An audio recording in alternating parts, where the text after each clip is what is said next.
Hello and welcome to another night of SPL. We got some Pro League here with the Valdez and the Wolf. How are you doing? Good. I've got a lot of things on my desk today here at Whoa. the SC2 Pro League. I feel like I'm at like a desk in an office. But here is KT Rolster. They're going to be up against Jin Green Wings and what is to be definitely the premium match of the night, the starting match. And it's going to be starting with TY versus Trap here for game number one. It's a nice map to start it out on too. Overgrowth. Going to be one of these older, newer maps that we just added back into the pool here. A map from last year that saw a lot of play. But now, of course, we are playing on Legacy of the Void, so everything does change. And another PvT. We've been seeing a lot of these days, and I've been enjoying it. Yeah. A lot of people actually tweeted about this last night I saw. I wanted to confirm for everybody the old maps, which I like to call them legacy maps because they have like such a legacy, which is confusing with the Legacy of the Void. Those old maps do have updated mineral values. So they're not the exact same old maps. They don't have more minerals in the bases, so you still do have to expand just like you do in Legacy of the Void. The economy is updated within the map as well. So don't be confused by that because I saw a lot of people were like thinking that it was actually exactly the old map with the big mineral patches. No. Nope. That is not the case. We are smarter than that here at Pro League, but thank you for your consideration. We do have that all ready and waiting for you guys to jump into the first game. Love that we got KT versus Jin here, and TY versus Trap to start things off. I mean, Trap's not doing the best these days, but TY, you know, known as one of the better turns we got here in Legacy of the Void. Yeah, looking strong in GSL as well. It's also kind of a bit of a revenge match, I'd say, for Jin Air. They got knocked out of the playoffs by SKT, or rather, KT. No, it's a revenge match for KT because they got knocked down by Jin Air. Sorry, I was saying that backwards. But yeah, Jin Air did advance to face SKT, ended up losing at the end of the day there. But here are our current standings. Jin Air has a 2-0 with a +4. They're all the way at the top. A strong win today would really help them secure their playoff spot. Yep, definitely would. And those two guys at the top of the winners' rankings are going to be playing today, both Maru and Zest, as long as it does get to that map number 4, because Maru is going to be coming out there on map number 4. Zest will be playing in map number 3. If I'm not mistaken, here we go. Here is the lineup. Here are the matches. TY versus Trap on Overgrowth. Losira versus Creator. For the Creator hype, he's back on Orbital Shipyard, a PvZ. Yeah, no things PvT are changing up. Everything is changing today here, Wolf. Zest versus Rogue on King Sejong Station. That is going to be sick. And then Stats, the runner-up of the most recent SSL Season 1, going up against Maru, a guy who is 7-0 currently in Pro League. Every match is incredible. I mean, even if you look at the weakest match, potentially, which is the second one, Lucira just got out of his GSL group. Defeated Dark in a best-of-3. I mean, well, and Creator, pretty good. One of the longest standing players in Starcraft 2. He played since the beginning, an ex-Prime member. Arguably the most successful Prime member next to Maru to ever kind of go from that exodus out into the Kespa teams. And a more recent addition to Jin Air. Still no appearance from Hyun just yet here in round 2, but that's always possible as he has joined the team along with Creator, who joined earlier this year, was around for round 1. But the breaking down, not breaking down the match just yet, breaking down what events we have here at the studio. We have some events. We also have popcorn down here at the studio now, and it's very tasty, and I've been enjoying it both days this week. It jumped into both of our throats at one point in the last cast, so I'm going to be careful about how I'm eating that popcorn during this cast. This time around, really coughed up a lung there. Yeah. Also, the other day, we had a lovely daughter and her mom on camera, and the mom actually won a card here. So if you come down to the studio, you can win a card. You'll be picked out of a hat, and it's just like it's like a trading card almost with one of the pro gamers on it, and it's a cool collectible. So coming down here is not just about enjoying the games. You can also go away with a souvenir. You can go home with something to remind you of your journey all the way to the studio. That's right. So come down, check it out. It's close to Gangnam, so you can go out and grab a bite to eat and go clubbing, whatever you've got planned, whatever you like to do. Gangnam's got it for you. The nightlife here, strong even on a Monday or Tuesday night. So you're going to have fun every single time you come down to the studio. Of course, first of all, because you're watching Starcraft 2, Pro League, highest level team league in the world, the only long-standing team league to exist here in 2016. Surviving, outliving the GSTL.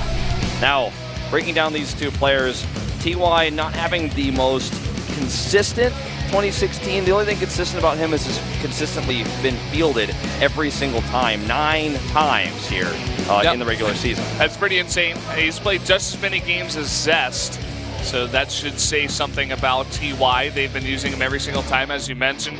Trap, not as many times, but he's definitely seeing his own amount of play here. They're definitely trying to find some extra guys for the lineup. You notice that SOS is not playing today. Yeah. So they're definitely trying to find some extra guys. Also, high five. We're still tied up there with Kanata, so we're looking good right now with the predictions. Everybody had a bad day yesterday because there were so many upsets. There were like 7 O's against the, that went all against us, of course. So we went from like 70% down to 64, but we're still on top, Wolf. And obviously, TY on top of the predictions tonight. But let's jump into game number 1 here, TY versus Trap.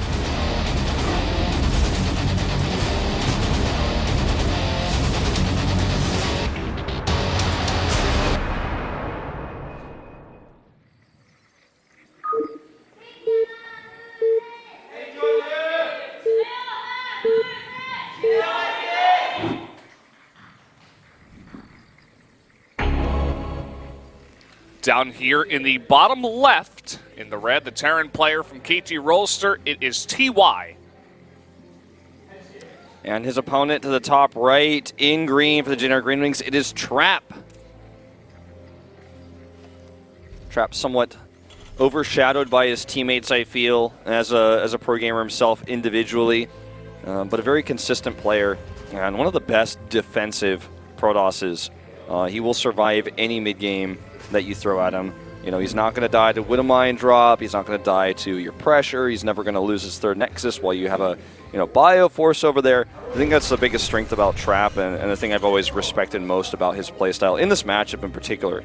Even going as far back as like Early Heart of the Swarm. Yeah, for sure. Agreeing with you there. I feel like he's one of these Protosses that's very solid, but just is missing a very special, like small something that brings him to that next level, where it's like he's a mid-tier pro, but he's not like a high-tier pro. There's something blocking him, and I'm not sure exactly what it is. I mean, this guy has got experience. I think last year he made it all the way to the finals of an IEM. He's definitely a strong player, but he's missing something. Sure. I haven't quite identified what it is just yet. Well, as this eBay block goes down, I'll tell you what I think it is. This happens to a few players. I think this happened to Crater. He was once dominant, and then he stopped winning matches. I think you have to be more like SOS if you're a player like Trap. Like, Trap plays defensively and plays standard. He doesn't all-in that often. He doesn't take risks too often with his builds. He doesn't do any kind of shenaniganry. When you play against Trap, you always know what to expect. And that is, in a sense, a weakness. What he doesn't have that someone like Innovation has is massive consistency with late game macro and whatnot. If you're someone like Innovation, as his SCV continues to be very annoying, forcing several probes off. If you're someone like Innovation, even though you don't cheese very often and you're very predictable, you're just so damn good at being predictable and playing better than everybody else that it just doesn't matter. Trap's missing that. That's my opinion on why he's not as successful as some of his other, his Protoss teammate SOS, someone like Classic.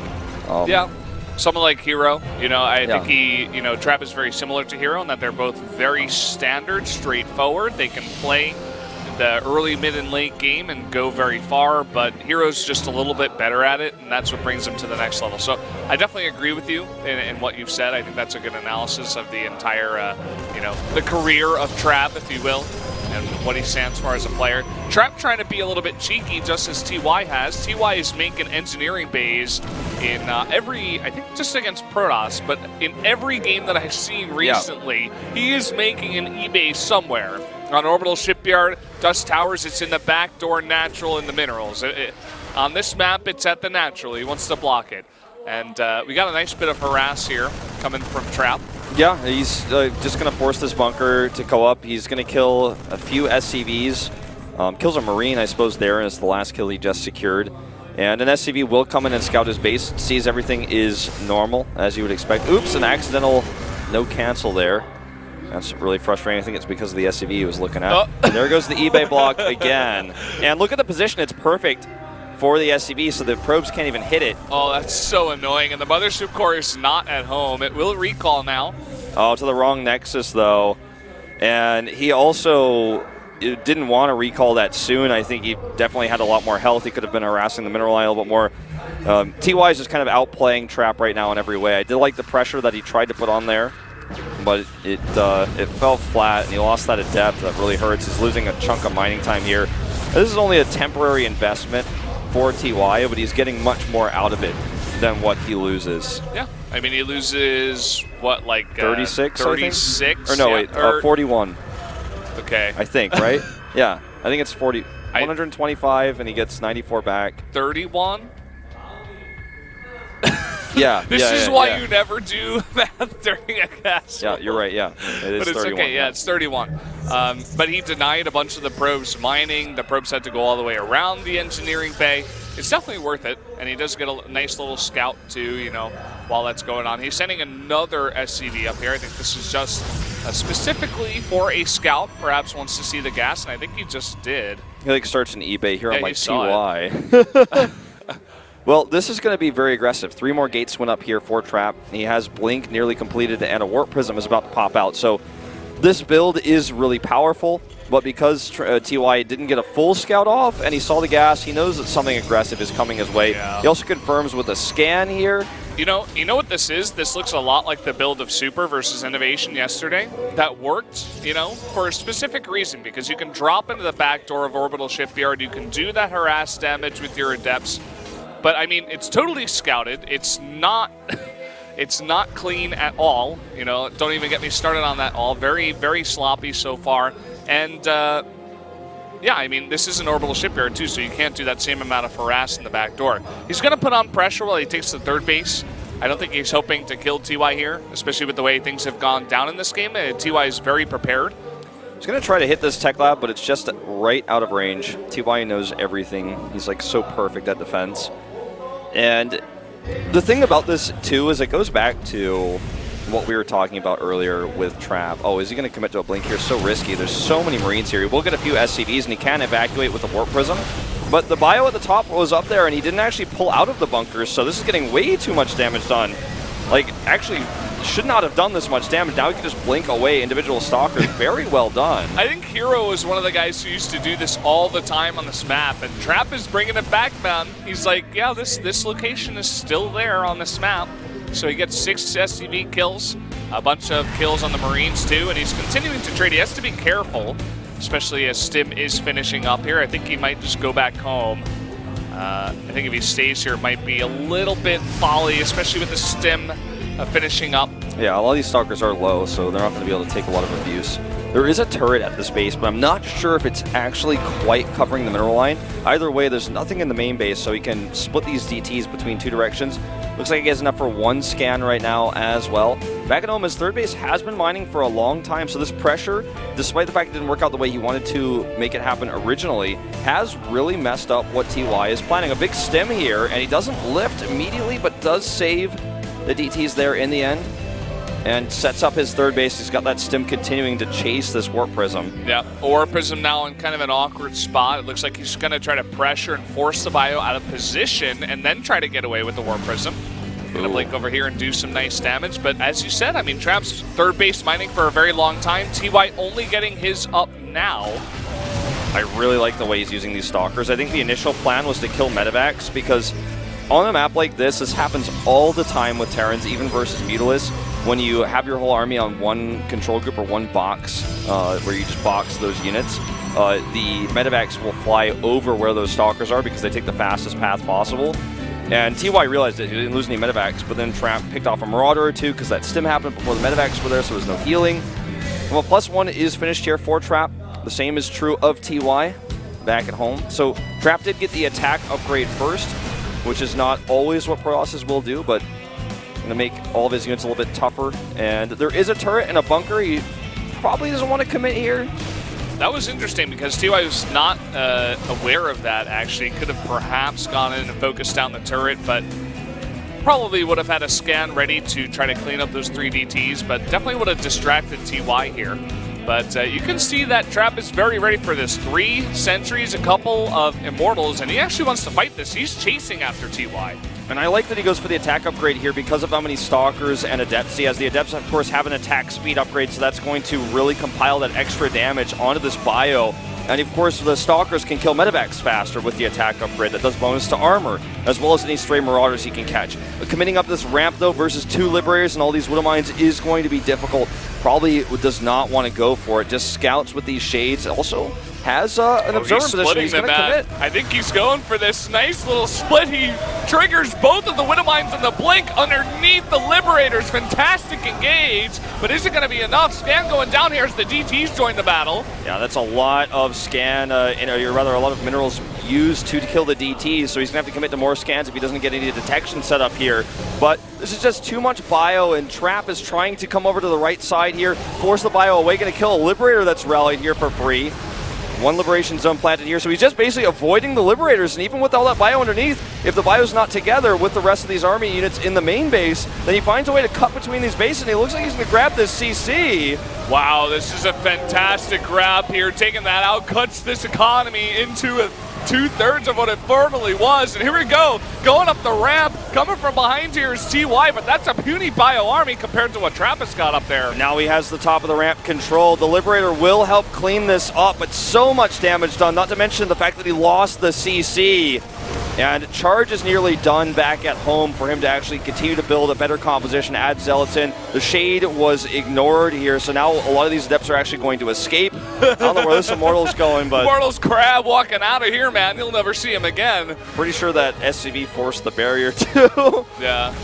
Looks like it does go down as Trap trying to micro a bunch of different things at once, but man, that was definitely a successful attack, and Trap is way ahead now. It looks like it's almost 4 bases to 2. Trap getting up his 4th base right now, at least. Yeah, he's going to have the +2 armor faster. He also has a charge I was mentioning before. The one thing he hasn't started is Psionic Storm, and he's going to harass with these Adepts. All he has to do is hold this attack off, and he's massively ahead. He's got a 4th base on the way. He has the better army right now.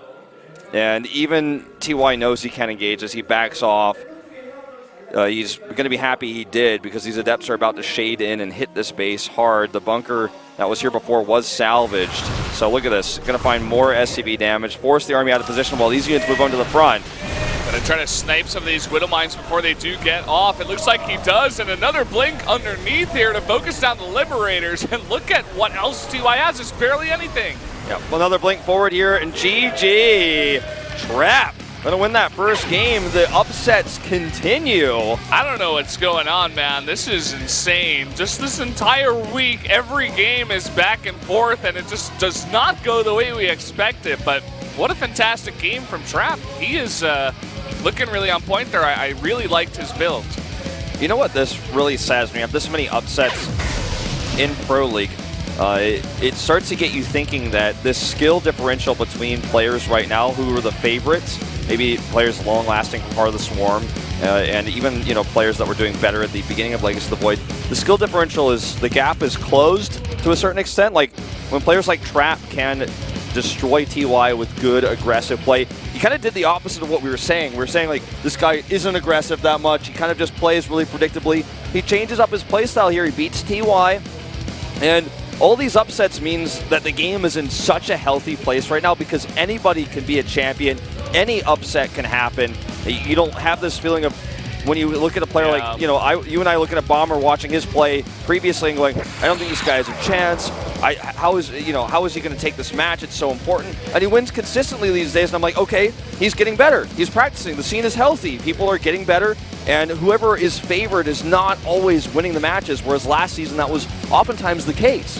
Yeah, and going into game number 2, Lucira versus Creator, everybody's saying, we haven't seen Creator. Where has he been? What's he up to? Well, he could be one of these guys that's practicing every day. And so even though Lucira able to defeat Dark there in the GSL to get out of that group, maybe Creator's going to come in here and prove us all wrong and say, hey, I'm really good too. Yeah, I'm really curious to see how Lucira is going to play ZVP as well, because banlings are the new meta. David Kim posted his feedback from Kespa specifically was what the post said. That came out, I guess in the middle of the night for us in Korea here, was that Zerg players from Kespa were having trouble in this matchup, despite the fact that statistically speaking, Zerg players are doing incredibly well versus Process, especially big favorite Process from Heart of the Swarm. So really interesting to see.